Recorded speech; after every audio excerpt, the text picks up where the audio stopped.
Joining me now is Ali Haji. He's the CEO of Ion Energy. Great to see you. Likewise, Mark. So, a couple of projects in Mongolia, brine, and you say they're the first essentially in that region. So give us the broad strokes overview of your company. Yeah, absolutely. It's a company I co-founded in 2017 with the vision of looking for lithium in Mongolia. Having studied the geology there with some of my partners, we found that it is a closed basin environment, very similar to the Lithium Triangle.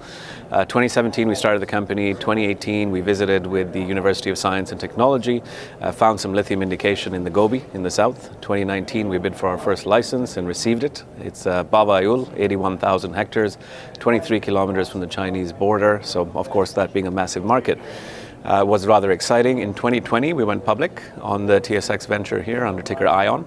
In 2021, we acquired our second project, Urgakhnaren, 29,000 hectares, Dorngovi province. And in 2023, this year, we're expecting an inferred resource. Excellent. So what's the significance and the importance of being so close to China, knowing how advanced they are with their whole EV supply chain? I think you look at where the lithium comes from today, and that's vastly Australia or LATAM. It still has to go on the back of bunker-burning ships, 15,000 nautical miles to that consumer, that being China. Us being on the doorstep between 23 and 150 kilometers away, of course, provides an opportunity to upend that lithium supply chain. Given we've been operating in Mongolia now for about 13 years in the coal space first, gold second, where we have a gold producing mine, and now of course lithium, we know the jurisdiction well. We're able to operate in that jurisdiction. We know it's a low cost environment to operate in, and so we can be rather competitive if we're able to find something of significance. And at this point in your development, what's the most exciting thing, would you say, that investors should know about?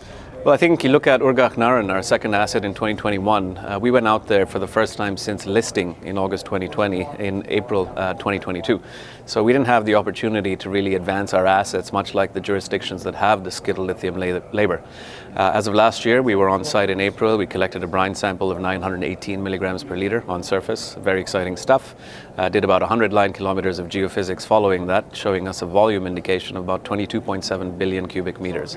So huge volume that we have yet to infer a resource on, but having completed our lithological holes today, we're seeing grades in the rock that are almost 3 times as high as Albemarle Silver Peak mine in Nevada, which of course is the only operating mine in North America today. So we're excited. We've now got the water well and hydrogeological sampling occurring on site. We should have assay results in the coming weeks and ultimately announce an inferred resource on Urgakhnaren here in short order. So lots of news flow coming, lots of catalysts, it seems, as well. You've been fleshing out the Ion Energy story for investors. So wrap it up for us here with the value proposition, because you know there's a lot of competition out there. Absolutely. I think trading at a $22 million market cap today with the volumes that we've seen, our proximity to the largest market in the world, and of course we don't have what we like to call a proximity play.